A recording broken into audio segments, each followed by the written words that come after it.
When women come together, there's nothing we cannot do. Welcome to the WellSprings JournalPodcast, where you will hear from women who have been called by God into lives that speak grace and compassion, that share pain and anger, and that dance life's joys and laughter. Inspiration to call forth your creative spirit awaits. Listen now. Release to the Captives by the Reverend Anita Phillips, Executive Director of the Native American Comprehensive Plan of the United Methodist Church. It is my honor to share from my perspective as a Native American clergywoman on the matter of bodies, oppression, and the gospel. As I begin, it is important to lift a significant point from the perspective of Native Americans. We are not one indistinguishable group of human beings. A crucial aspect of our identity is the nations to which we belong. At present, there are 562 federally recognized tribes and nations in the United States, and many additionally recognized by individualized states. Each Native American nation has its own history, language, culture, and identity.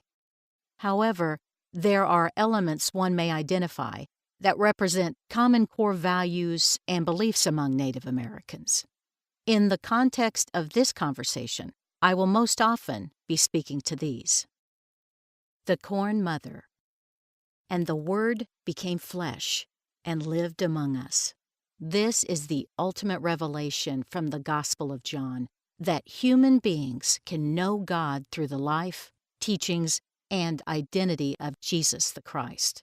The notion of the Creator, or aspects of the Creator, embodied in physical form is not unique to Western theology. The sacred figure of the Corn Mother plays a significant role in creation stories for many Native American nations. My own nations, the Cherokee and the Keetoowah, include the story of Corn Mother, also called Selu, which is the Cherokee word for corn. The details vary from tribe to tribe, but the critical elements are much the same. The focus of the story is the willing self-sacrifice of Corn Mother, who recognizes that she must die in order to bring about the birth of corn, beans, squash, and other produce of the earth to feed her children. Before she dies, she gives instruction on how to plant and raise corn. She provides the seed corn from her body, which in due course saves the people. In some stories, she instructs her children to use her blood to fertilize the fields. As I reflect on the story of Corn Mother, I discover the divine elements of self-sacrifice and unconditional love of others. These elements are revealed to the world through human form and are fully released and realized only through the death of the bearer. Many moons ago, before serving as a United Methodist clergywoman, I served as a social worker in the administration of Cherokee Principal Chief Wilma Mankiller. She was the first woman to hold this highest office in my nation.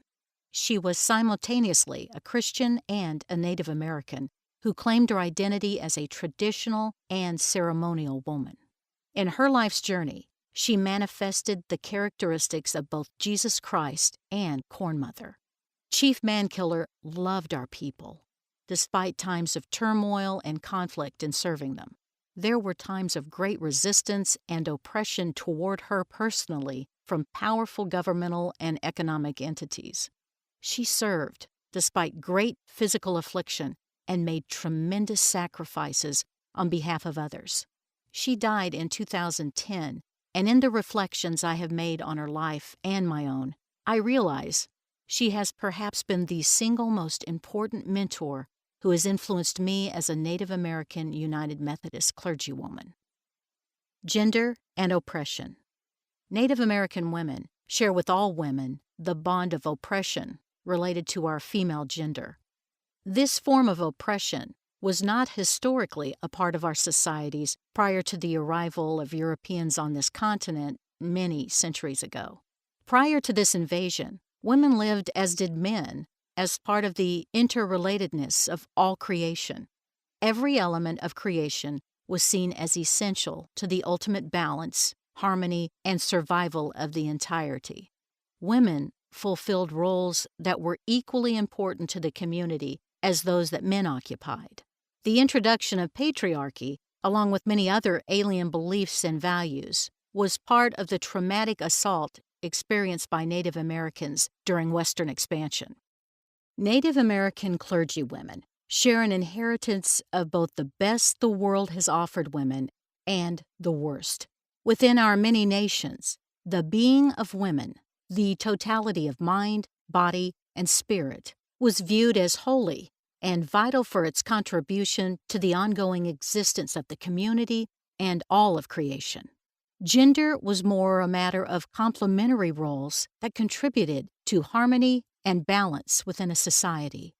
Manifestations of this may be seen today through ongoing matriarchal systems of clan membership, property, and residence.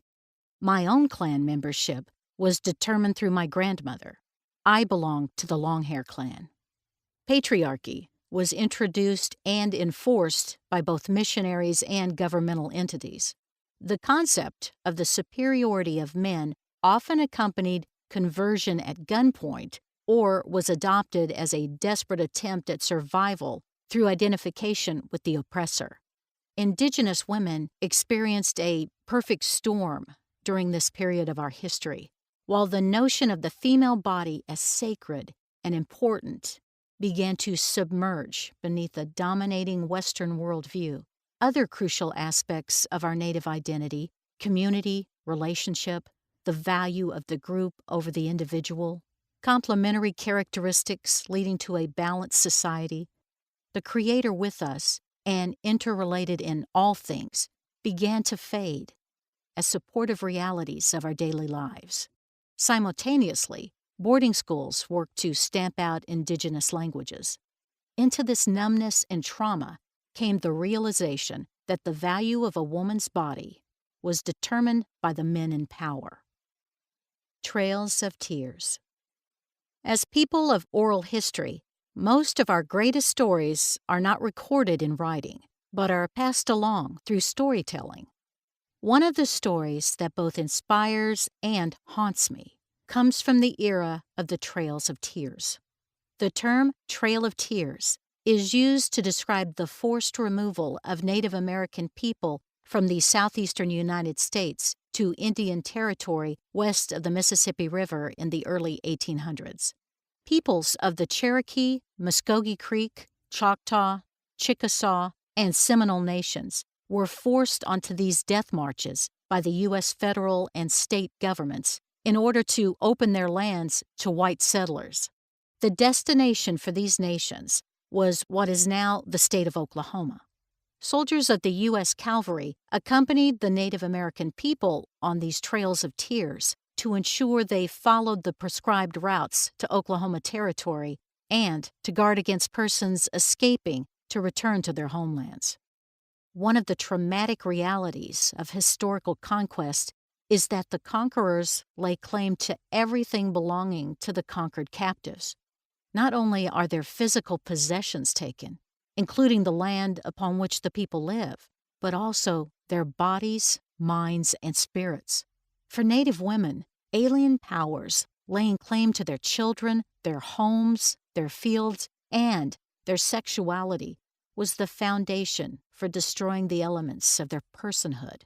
The notion that violent sexual access to the women and girls of conquered nations was the right of conquering forces has been documented throughout history. Such violent assault also occurred on the Trails of Tears.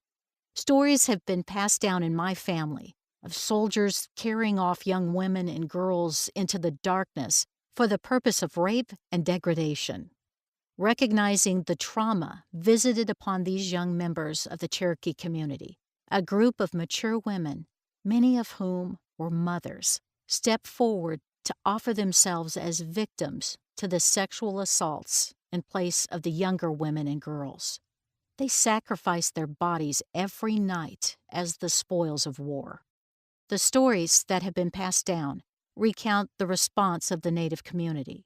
When these sacrificial actions by the women were taking place, the people would sing, knowing that these women would feel so alone out there in the darkness.